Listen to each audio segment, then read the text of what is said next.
The Civil Hospital Nongpoh Riboy District launched the first Special Newborn Care Unit SNCU yesterday.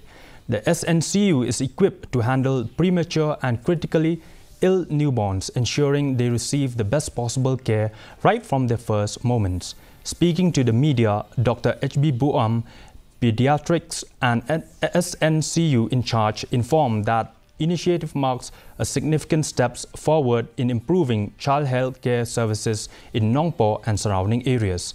The hospital will provide service through the 10 beds along with all facilities for the treatment of the sick newborn babies, he added.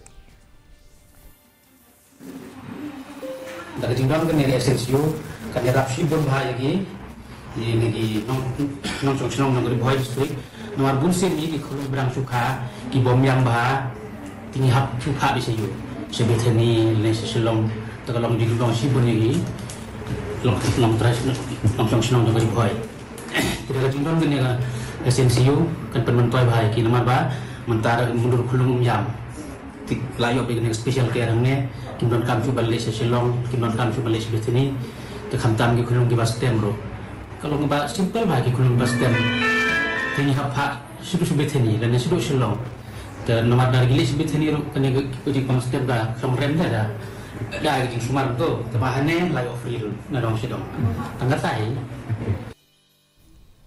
Raj Bhavan Shillong yesterday hosted a cultural event to